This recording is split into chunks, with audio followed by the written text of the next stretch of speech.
बिल्कुल बड़ी खबर इस वक्त ये है कि अनंत कुमार सिंह जो है वो पीछे चल रहा है, आगे चल रहा है, माफ कीजिए, आगे चल रहा है अनंत सिंह। जमुई से बीजेपी की श्रेयसी सिंह आगे चल रही है इस वक्त। केवटी से आरजेडी के अब्दुल बारी सिद्दीकी पीछे हो गए हैं। मधेपुरा सीट से पप्पू यादव भी इस वक्त पीछे चल रहा है। निखिल मंडल यहां से आगे हैं। कुम्हरार सीट से बीजेपी के अरुण कुमार भी हैं। छातापुर से बीजेपी के नीरज सिंह बबलू आगे चल रहे हैं। तो इसके साथ ही जमुई से बीजेपी की श्रेयसी सिंह आगे चल रही हैं। रुझानों में आंकड़ा लगातार बदलता हुआ यहां पर नजर आ रहा है, लेकिन मधेपुरा सीट पर इस वक्त सबकी नजर बनी हुई है। सीधे विभाग के पास चलते हैं।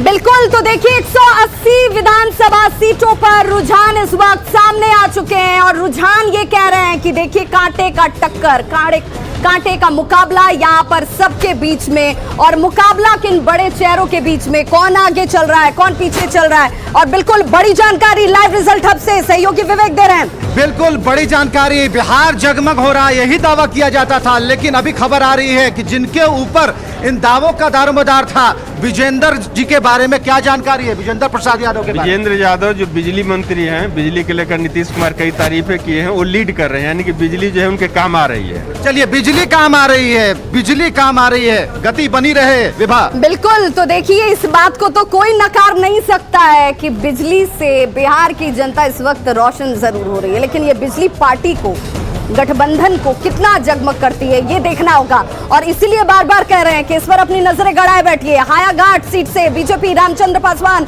जो कि कैंडिडेट जो हैं, वो कैंडिडेट इस वक्त बढ़त बनाते हुए इंतजार हालांकि करना होगा। देखिए अमौर सीट से अब्दुल जलील मस्तान जो कांग्रेस कैंडिडेट हैं, वो अभी ये स्थितियां साफ नहीं हो रही हैं, इसीलिए कहा जा रहा है कि इंतजार कीजिए कौन आगे कौन पीछे, मैजिकल नंबर क्या है और ये मैजिकल नंबर क्या कह रहा है, ये जानने के लिए चलते अपने सहयोगी सुकन्या के पास।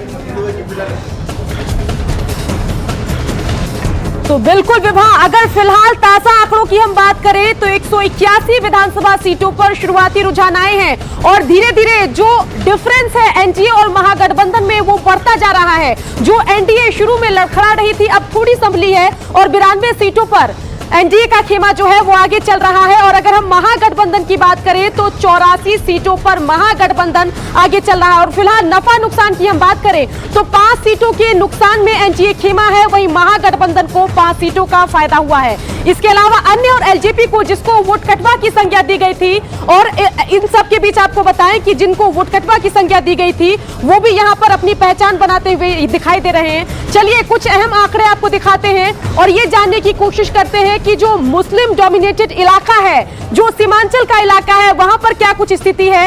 ये देखिए कुल 45 विधानसभा सीटें ऐसी है जहां पर मुस्लिम वोटर्स की संख्या ज्यादा है, अल्पसंख्यक वोटर की संख्या ज्यादा है। और जैसा कि अनुमान था कि यहां पर महागठबंधन का प्रदर्शन अच्छा रहेगा, ओवैसी और अन्य जो पार्टियां हैं वो भी यहां पर खाता खोल चुकी हैं और उन्होंने भी रुझान में बढ़त बना ली है। लेकिन एनडीए महागठबंधन से बहुत दूर नहीं है। जो सीएए और एनआरसी का मुद्दा उठाया था एनडीए ने, उसका फायदा वहां पर होता हुआ दिखाई दे रहा है। चलिए अन्य आंकड़ों की तरफ बढ़ते हैं और हम आपको दिखाते हैं जो तीसरे, जी हाँ, चलिए पहले चरण की बात करते हैं। और पहले चरण में जिन सीटों पर मतदान हुआ था वहां पर देखिए उनमें से 46 सीटों पर फिलहाल शुरुआती रुझान आए हैं और महागठबंधन पहले चरण में जहां जहां मतदान हुआ था वहां 27 सीटों पर आगे चल रही है और एनडीए जो है वो 16 सीटों पर आगे चल रही है। ये कहा गया था कि पहला चरण जो है वो महागठबंधन के नाम है और दूसरा चरण जो है वो एनडीए के नाम है, तो तकरीबन वही स्थिति यहां पर शुरुआती रुझान में भी दिख रही है। चलिए सीधा लेकर चलते हैं आपको विभाग के पास।